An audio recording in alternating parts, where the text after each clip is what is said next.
వీక్షకులందరికీ నమస్కారం. మకర రాశి వారికి ఈ 2026వ సంవత్సరం ఏ విధమైనటువంటి ఫలితాలని ఇవ్వబోతూ ఉన్నది అనేటువంటి విషయాన్ని ఈ వీడియో ద్వారా క్లుప్తంగా తెలుసుకునేటువంటి ప్రయత్నం చేద్దాం. నిజానికి ఇక్కడ ఒక విషయం గమనించాలి. ఇది మన పండగ కానప్పటికీ కూడా ఆంగ్ల సంవత్సరాది గ్రెగేరియన్ క్యాలెండర్లో తేదీ మార్పు ప్రకృతి మార్పు కాదు. ఇది మనకు సంబంధించిన పండగ కాకపోయినప్పటికీ కొంతమందిలో ఒక రకమైనటువంటి కుతూహలం ఉంటుంది. ఏమంటే మాకు ఎలా ఉంది అని అడుగుతూ ఉంటారు. గతంలో బాగాలేదు కదా, ఈ సంవత్సరం అయినా బాగుంటుందా లేదా అనేటువంటి మాట ఎక్కువగా వినబడుతుంది. వారి కోసం ప్రత్యేకించి చేస్తున్నాం. ఇందులో కొంతమంది అత్యుత్సాహాన్ని ప్రదర్శిస్తూ ఆదాయ వ్యయాలు, రాజపూజ్యవమానాలు, మూర్తిమంతాలు, ఒకడైతే వెర్రెక్కిపోయి ఇంకాను రకరకాలుగా అసలు చెప్తూ ఉన్నారు. ఏమంటే అసలు లగ్నానికి రాశికి ముడిపెట్టి లగ్నంతో ఫలితాలు చెప్తూ అసలు నిజంగా అదేదో సామెత చెప్పినట్టుగా రామాయణంలో రాముడు, భారతంలో భరతుడు ఉంటాడు అన్నట్టుగా ఇంకా లగ్నం ఉంది కదా, గోచారానికి కూడా లగ్నం ఉంటుంది అని అంటాడు ఒకడు. సరే, ఈ ప్రజలందరినీ ఇలా ఇబ్బందులకు గురి చేస్తూ ఋషుల యొక్క శాపాన్ని తీసుకుంటూ ఉన్నటువంటి వారు, మనం దాని గురించి పెద్ద మాట్లాడుకోవాల్సిన అవసరం లేదు. కాకపోతే ఏంటంటే గోచారం అనేటువంటి దాన్ని చక్కగా విశ్లేషణ చేసుకుంటూ ఏ విధమైనటువంటి ఫలితం, ఇప్పుడు మకర రాశి ఉన్నది. గత సంవత్సరం తీవ్రమైనటువంటి ఇబ్బందులు అనుభవించారు వాళ్ళు. నిజానికి అక్టోబర్ 16 తర్వాత, అక్టోబర్ 16కి ముందు 2025వ సంవత్సరంలో గురువు మార్పు జరిగిన తర్వాత బాగుపడుతుంది మకర రాశి అని చెప్పినటువంటి మొట్టమొదటి ఛానల్ మనం భవిష్యదర్శిని. మరి నిజంగా మార్పు గమనించి చాలా మంది ఏమంటే మాకు అక్టోబర్ 16 నుండి సంవత్సరం చివరి వరకు చాలా బాగుంది, మాకు ఉద్యోగం వచ్చింది, ఇల్లు కొనుక్కున్నాం, వివాహం జరిగింది అన్న విషయాలు చాలా మంది చెప్పుకుంటూ వచ్చారు. పబ్లిక్ గా కామెంట్ల రూపంలోనే ఉన్నాయి. మరి ఈ సంవత్సరంలో మకర రాశి వారికి ఎక్కడో ఒక చోట మకరే మహదైశ్వర్య అన్నారు. నిజంగా అంత మహదైశ్వర్యమో పట్టబోతూ ఉన్నది. కారణం ఏంటి అంటే శనేశ్వరుడు తృతీయ భావస్థితి, చాలా గొప్ప ఉపచయ స్థానము, యోగించేటువంటి స్థానంలో శని ఉండడం. రాహు 2వ స్థాన స్థితి. ఈ సంవత్సరం చివరి వరకు ఆయన అక్కడే ఉంటారు. కాబట్టి రాహు పూర్తి స్థాయిలో అనుకూలమైన గ్రహం. జూన్ 2వ తారీఖు నుండి అక్టోబర్ 31 వరకు 7వ భావస్థిత గురు గ్రహం. అది చాలా అద్భుతమైనటువంటి గ్రహస్థితి. అంటే ఆల్మోస్ట్ గోచార ప్రకారంగా 75% అత్యంత టాప్ మోస్ట్, ఇంకా 75కి మించి ఈ సంవత్సరంలో ఇంకా ఎవ్వరికీ అంత శుభ ఫలితం లేదు. 75 హైయెస్ట్ మార్క్ ఈ పరీక్షల్లో. సెకండ్ హైయెస్ట్ 60 మార్కులు ఇచ్చాం మిగతా రాశుల వాళ్ళు ఎవరో ఒకరికి, తప్పితే అందరూ ఫెయిల్ అయిపోయే ఉన్నారు. మకర రాశి వారు మాత్రమే 75 మార్కులతోటి ఈ సంవత్సరం టాపర్ గా నిలిచారు. ఇవి ఫలితాల కింద చెప్పుకుంటే. ఎందుకంటే 2వ స్థానమందు సౌభాగ్య, భాగ్యం, ఆరోగ్య అన్నారు.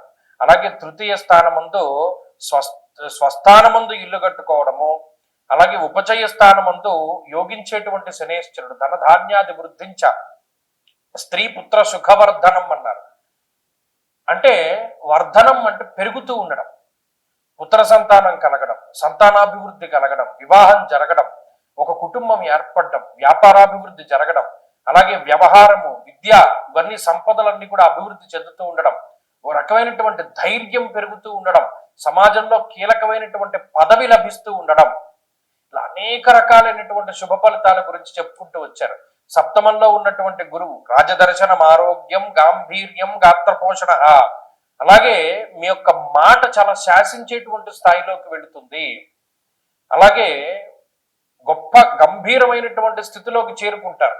మీ కంబ్యాక్ ఎంత గొప్పగా ఉంటుందంటే ఎవరు ఊహించరు. ఓహో, ఇంత బలమైనటువంటి కంబ్యాక్ వీళ్ళు ఇవ్వగలరా, వీళ్ళు ఆల్మోస్ట్ అయిపోయింది అనుకున్న మకర రాశి వారి పరిస్థితి ఇంత గట్టి కంబ్యాక్ ఇవ్వగలరా అనేటువంటి విధంగా ఆశ్చర్యపోయి చూస్తుంది మొత్తం ప్రపంచం మకర రాశి వారి యొక్క ఎదుగుదలని. ఇందులో ఏమాత్రం అతిశయోక్తి లేదో. మీరు కావాలంటే సంవత్సరం పోయాక ఈ వీడియో చూసుకోండి. 2026వ సంవత్సరంలో మీరు అనుభవించినటువంటి భోగాన్ని చూసుకోండి. 27 స్టార్టింగ్ లో చూడండి. ఇది జరగకపోతే 27 వీడియో చూడకండి. అంత కరెక్ట్ గా నేను చెప్తున్నాను. కారణం ఏంటి అంటే ఆ శాస్త్రం మీద, ఆ ఋషి మీద నాకు ఉండేటువంటి నమ్మకం. నా మీద నాకు నమ్మకం లేదు. నాలాంటి వాళ్ళు కొన్ని కోట్ల మంది ఉంటారు. ఆ ఋషి వచనం చాలా గొప్పది. ఆయన చెప్పాడు, గాంభీర్యం, గాత్రపోషణం, అభీష్ట కార్య సిద్ధిశ్చ అన్నాడు. ఏదనుకుంటే అది అవ్వగలిగేటువంటి పరిస్థితి సప్తమంలో గురుడు ఇస్తాడు. ఇవ్వకపోతే తప్పు. ఆయన అంత స్ట్రాంగ్ గా చెప్పాడు ఒక శ్లోకంలో. కాబట్టి మకర రాశి వారికి ఇది అద్భుతమైనటువంటి కాలము. మళ్ళీ మళ్ళీ చెప్తున్నాను, ఇది అద్భుతమైనటువంటి కాలము.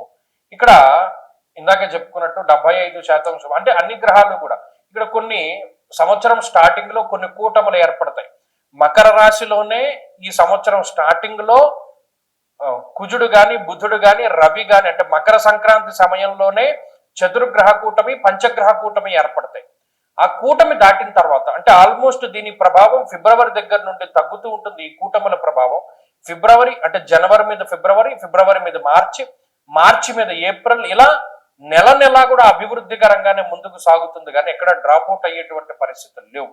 కాబట్టి అంత అద్భుతమైనటువంటి వాతావరణం ఉన్నది మకర రాశి వారికి. అందుకనే మకరే మహదైశ్వర్య అన్నారు. వాళ్ళు అద్భుతమైనటువంటి ఫలితాలను చూస్తారు. ఇంకా ఈ గ్రహస్థితి ఉద్యోగాభివృద్ధిని, వ్యాపారాభివృద్ధిని, సంతానాభివృద్ధిని, కుటుంబాభివృద్ధిని, సెల్ఫ్ అంటే మీకు మీరుగా అభివృద్ధి చెందేటువంటిది. అంటే ఇది నా విద్యా సంబంధమైనటువంటి విషయాలు, కొత్త విషయాలు తెలుసుకుంటూ ఉండడం, అందరితోనూ మమేకమవుతూ ఉండడం, తీర్థయాత్రలు చేయడం, పుణ్యనదీ స్నానాలు, దేవతార్చనలు, మంత్రబలం, మంత్రానుష్ఠానం అన్నిటినీ కూడా ఈ గ్రహస్థితి ఇస్తుంది. కాబట్టి అన్ని విధాలుగా కూడా సమయం బాగున్నది. మరిన్ని శుభ ఫలితాలు పొందాలి. ఇంకొక విషయం ఏంటి అంటే దీనికి తోడు జాతకం కూడా బలంగా పనిచేసింది అనుకోండి, ఇంకా అద్భుతమైనటువంటి ఫలితాలు వస్తాయి. గోచారంలోనే మనం 75% ఫలితం బాగుంది కదా, జాతకంలో ఫలితం అంటే జాతకంలో మంచి యోగ దశలు నడిస్తే ఇంకా టాప్ మోస్ట్ స్థానానికి వెళ్ళిపోతారు. కాబట్టి అది అతిశయోక్తి కాదు. ఇంకా మంచి ఫలితాలు సాధించాలి అంటే చక్కగా ఏం చేస్తారంటే ఎక్కువగా విఘ్నేశ్వరుని యొక్క ఆరాధన చేయండి. సంకష్టార చతుర్థి వ్రతాలు వీలున్నంత వరకు కృష్ణపక్షంలో వచ్చేటువంటి చవితి తిథి రోజున ప్రత్యేకించి విఘ్నేశ్వరుడి ఆలయానికి వెళ్ళి ఆయనకి సంబంధించినటువంటి అర్చన ఇవి చేస్తూ ఉండండి. ప్రతిరోజు చదువుకోవడానికి చక్కగా మంత్రం ఏమంటే విఘ్నేశ్వరునికి సంబంధించినటువంటి స్తోత్రం, శతనామావళి స్తోత్రం కానీ ఇవి కానీ చదువుకుంటూ ఉంటే కూడా చాలా మంచి ఫలితాలు సంప్రాప్తం అవుతాయి. కాబట్టి మకర రాశి వారి యొక్క అద్భుతమైనటువంటి స్థితి భగవంతుడు వారికి ఇంకా ఉన్నతమైనటువంటి స్థితిని కలగజేయాలి, మరి ఉన్నతమైనటువంటి అభివృద్ధి వాళ్ళకి ఇంకా రావాలి అనేటువంటి ఉద్దేశంతో చక్కగా ఆశీర్వదిస్తూ వారికి ఇంకా మంచి ఫలితాలు రావాలి అని కోరుకుంటూ స్వస్తి.